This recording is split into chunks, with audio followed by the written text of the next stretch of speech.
اعوذ باللہ من الشیطان الرجیم۔ پناہ مانگتا ہوں میں اللہ کی شیطان مردود سے۔ بسم اللہ الرحمن الرحیم۔ السلام علیکم ورحمۃ اللہ وبرکاتہ۔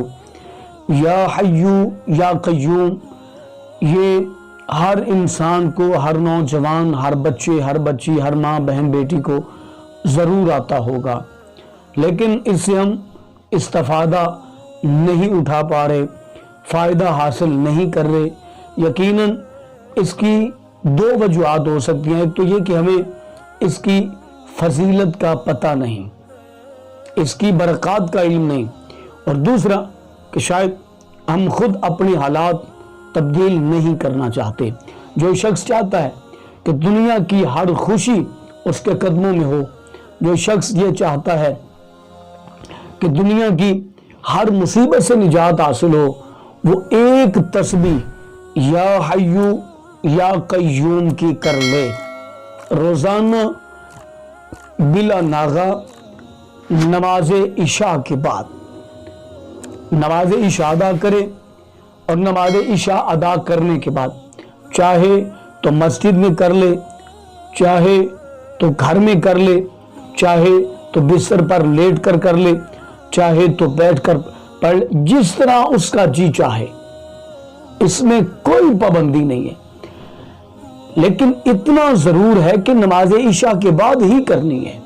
عشاء کی نماز، اس کے لیے عشاء کی نماز ادا کرنا بھی ضروری ہے۔ عشاء کی نماز کے بعد یا حیو یا قیوم کی ایک تسبیح روزانہ بلا ناغہ کر لیں۔ 3 دن کے اندر اندر رزلٹ آپ کے سامنے ہوگا۔ 3 دن کے اندر اندر آپ خود محسوس کریں گے کہ ان کلمات کی برکات کیا ہیں، ان کلمات کے اندر کتنی اللہ رب العزت نے برکت رکھی ہے، اور ان کی پاور کتنی ہے۔ جو لوگ یہ عمل کرتے ہیں، کبھی ان سے سوال کر کے دیکھیے گا کہ اس میں کتنی اللہ رب العزت نے برکت، اور دنیا کی ہر خوشی آپ کے قدموں میں ہوگی۔ پریشانیوں کی یہ جو جنجال ہمارے ارد گرد ہیں وہ ختم ہو جائیں گے۔ خوشیاں ہی خوشیاں آپ کی زندگی میں ہوں گی۔ اگر آپ بھی خوشیاں چاہتے ہیں، آپ اپنے اہل و عیال کو بھی خوش دیکھنا چاہتے ہیں، ان کے ساتھ یہ ویڈیو لازماً شیئر کریں، فیملی ممبرز کے ساتھ شیئر کریں، اپنے دوست احباب کے ساتھ شیئر کریں، تاکہ ہم اس معاشرے میں یہ جو چند دن کی زندگی ہے اسے خوش و خرم گزاریں۔ اپنا بہت سارا خیال رکھیں۔ اللہ نگہبان۔